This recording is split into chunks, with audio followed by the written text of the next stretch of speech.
Selamat berjumpa kembali saudara-saudari yang mengasihi Tuhan, dikasihi Tuhan Yesus Kristus.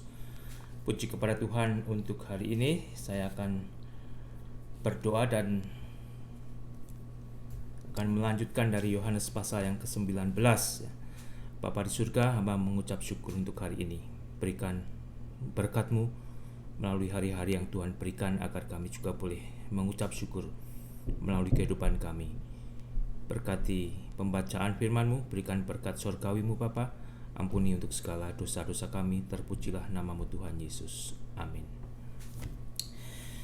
Saudara, saya akan membaca dari Yohanes pasal yang ke-19, mulai dengan ayat yang ke-31. Demikian bunyinya.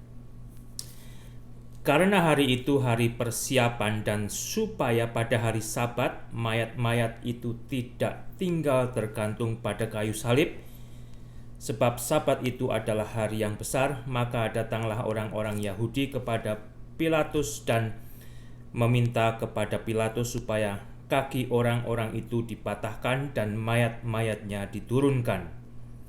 Maka datanglah prajurit-prajurit lalu mematahkan kaki orang yang pertama dan kaki orang yang lain yang disalibkan bersama-sama dengan Yesus.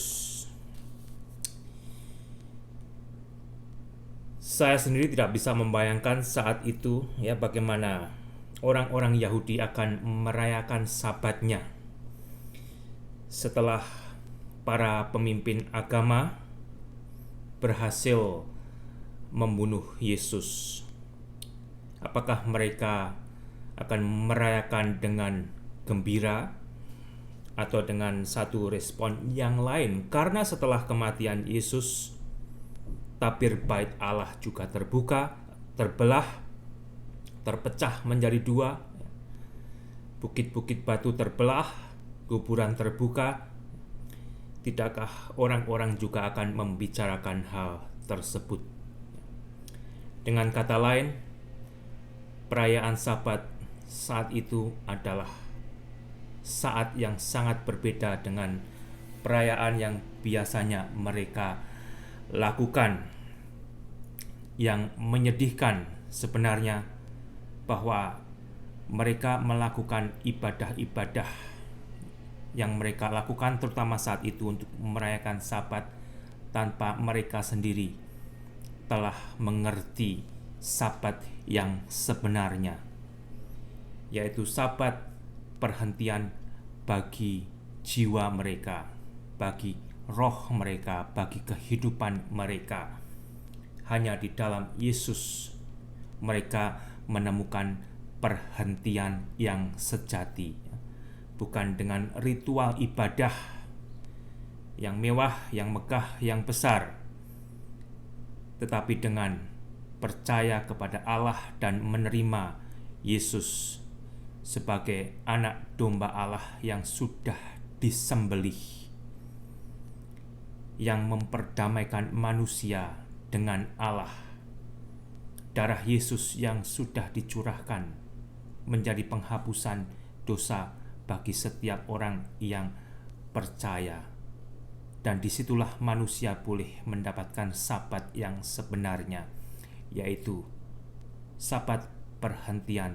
Dia tidak perlu lagi berusaha mencari jalannya sendiri untuk datang kepada Allah, karena Allah telah menyediakan anak domba yang sudah dikorbankan, yaitu Yesus. Orang-orang Yahudi, mereka merayakan Sabatnya tanpa yang lebih utama, telah mendapatkan Yesus sebagai Sabat mereka. Bagaimana dengan ibadah saya? Bagaimana dengan ibadah Anda?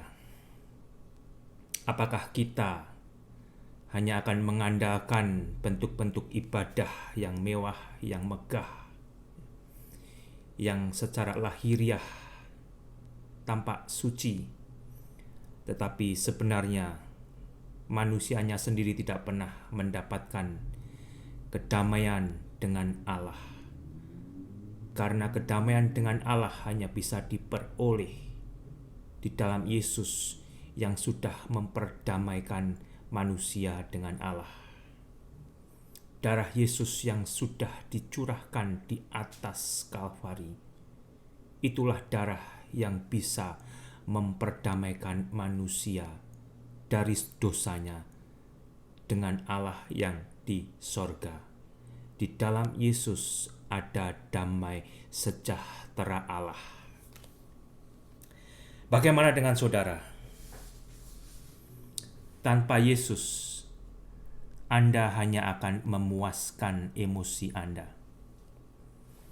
Tanpa Yesus, Anda akan tidak mendapatkan damai sejahtera Allah. Karena damai sejahtera Allah itu kembali hanya bisa didamaikan oleh Allah sendiri melalui Yesus, anak domba Allah yang sudah dikorbankan Allah bagi manusia. Allah yang begitu mengasihi manusia telah mengorbankan anak tunggalnya sendiri, agar manusia yang percaya boleh didamaikan Allah, beroleh pengampunan dosa, diberi kehidupan kekal, dan jaminan masuk sorga. Bayangkan saudara saat itu, bagaimana orang-orang Yahudi meminta kepada Pilatus agar para penjahat-penjahat yang disalib itu diturunkan karena mengganggu sabat mereka. Mereka meminta agar kaki-kaki penjahat itu dipatahkan. Mengapa saudara? Karena biasanya penjahat-penjahat yang disalib itu dibiarkan begitu saja berhari-hari, karena tidak semua penjahat setelah disalib langsung mati. Ada yang bertahan sampai beberapa hari. Tetapi dengan dipatahkan kakinya, kaki bagian bawah, jadi tidak ada penahannya lagi, penjahat-penjahat yang dipatahkan kakinya akan cepat mati, susah bernafas, dan akhirnya berhenti bernafas. Tetapi ketika mereka mau mematahkan kaki Yesus, apa yang terjadi saudara? Tetapi ketika mereka sampai kepada Yesus dan melihat bahwa Yesus telah mati, mereka tidak mematahkan kaki Yesus. Tetapi seorang dari antara prajurit itu menikam lambung Yesus dengan tombak dan segera mengalir keluar darah dan air. Mereka adalah prajurit-prajurit profesional yang telah bertugas untuk menjaga penjahat-penjahat yang disalibkan. Jadi mereka tahu mana yang sudah mati, mana yang belum mati, untuk memastikan jikalau Yesus benar-benar sudah mati. Dan kalau ditanya ada buktinya, lambung Yesus ditusuk dengan tombak dan keluarlah darah dan air yang menggucur. Darah dan air tidak menjadi satu bagikan air dan minyak. Darah yang kemungkinan keluar karena jantungnya bocor, jantungnya pecah, karena penderitaan, karena penyaliban yang Yesus alami. Dan Yesus benar-benar telah mati saat itu. Yesus telah lahir, Yesus telah dianiaya, dan saat itu Yesus benar-benar telah mati. Disaksikan oleh banyak orang, bahkan telah diolok-olok oleh banyak orang. Dia telah dijadikan tontonan bagi dunia. Ayat 35. Dan orang yang melihat hal itu sendiri, yang memberi kesaksian ini dan kesaksiannya benar, dan ia tahu bahwa ia mengatakan kebenaran supaya kamu juga percaya. Sebab hal itu terjadi supaya genaplah yang tertulis dalam kitab suci, tidak ada tulangnya yang akan dipatahkan. Jadi mengenai kedua penjahat di kiri dan di kanan Yesus, kakinya dipatahkan, tetapi ketika mereka akan mematahkan kaki Yesus tidak jadi, karena mereka telah melihat jikalau Yesus telah mati. Itu juga sudah dinubuatkan. Kalau di Alkitab Anda ada tulisan kecil di bawahnya, ada catatan, Anda bisa baca di situ, Anda bisa buka dari Keluaran 12:46, Bilangan 9 ayat 12, juga Mazmur 34 ayat 21. Yesus sudah dinubuatkan. Yesus sendiri sebenarnya adalah Paskah manusia, anak domba Allah yang sudah disembelih bagi dosa manusia. Yesus adalah Paskah saya, Yesus adalah Paskah saudara yang sudah percaya di dalam Yesus. Kita diselamatkan dari maut. Di dalam Yesus kita tidak dihinggapi malaikat maut, ya. Yesus adalah Paskah kita. Yesus telah mati, oleh karena itu kita yang percaya hidup. Biarlah kita saat ini, Anda yang mendengar, Anda diingatkan, Anda hidup di dalam Yesus. Yesus telah mati supaya saya dan Anda dan setiap orang percaya hidup. Jadi apa saudara? Isilah hidupmu, isilah hidupku dengan Yesus. Seringkali di dalam kehidupan ini kita lelah, kita kalah, kita kehilangan harapan, kita merasa kesepian. Ingatlah, di atas kayu salib itu Yesus telah memberi kemenangan kepada saya dan kepada saudara. Kita seperti yang diajarkan Alkitab, sebagai orang Kristen tidak lagi sendirian, tidak lagi kesepian. Yesus bersama-sama dengan kita, Allah Tritunggal itu bersama-sama dengan saya dan saudara.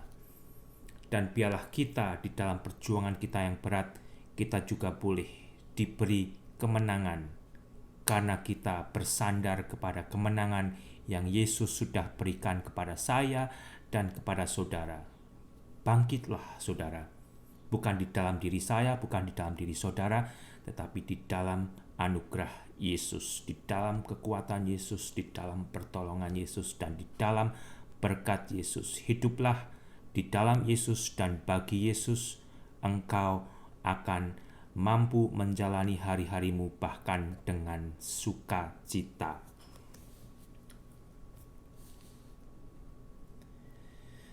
Sebab hal itu terjadi supaya genaplah yang tertulis dalam kitab suci, tidak ada tulangnya yang akan dipatahkan, mereka akan memandang kepada Yesus.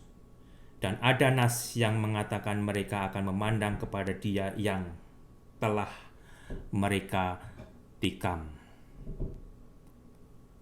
Luar biasa saudara, luar biasa. Ayat 38, sesudah itu Yusuf dari Arimatea. Yusuf adalah seorang yang kaya, ia murid Yesus, tetapi sembunyi-sembunyi karena takut kepada orang-orang Yahudi.